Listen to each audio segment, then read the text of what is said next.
Viewers, the other fault line that we are telling now is the one that is in the Indo-Pacific region, where China is flexing its muscles, where it deployed 3-ship flotilla to circumnavigate Australia earlier this year. Is set to be now the biggest contestation, the Indo-Pacific region.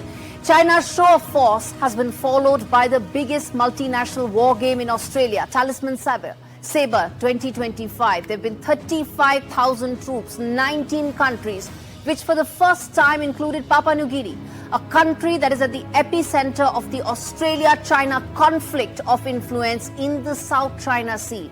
The exercise is the clearest signal yet that Indo-Pacific security will require the Trump administration to remain fully invested. In fact, it's no longer theoretical. It's live on the ground and in motion. Our next report takes you deep inside the world's largest coordinated military drill below the equator and lays down what it really means for the region's balance of power. Let's play that out. Countries come because they want to both be experts with themselves, but like Australia, we recognise we're stronger when we're operating with partners. This is why we have 19 countries here partnering to make sure they're as capable with each other as they can be. That was the Australian military chief talking about why this entire exercise is so important. And this report will tell you more about the drill, the significance of this, and why this will be important if the Indo-Pacific tensions escalate from here on.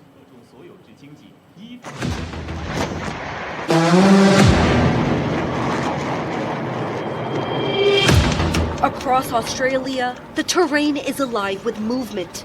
Fighter jets tear through the clouds, amphibious craft carve through surf, naval convoys hold formation. This is Exercise Talisman Sabre 2025, a display of military coordination on a scale this region has never seen.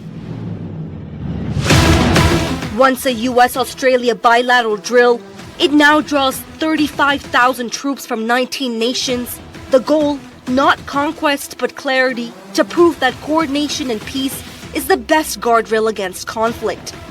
But just off the radar, another game plays out.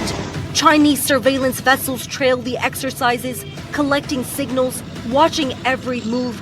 No warnings, no dialogue, just a studied silence, strategic, precise, and unmistakable. Meanwhile, tensions spill into other waters. Germany accuses a Chinese warship of firing a laser at its reconnaissance aircraft during a Red Sea mission. The plane returned to base, but diplomacy didn't. Beijing denies the claim. Berlin calls it reckless. Brussels agrees. It's a pattern forming. Back in the Indo-Pacific, the strategic chessboard keeps shifting. India steps forward. The UK deploys its carrier strike group. Their declarations. Oceania is no longer a military backwater. It's now a focal point of global deterrence.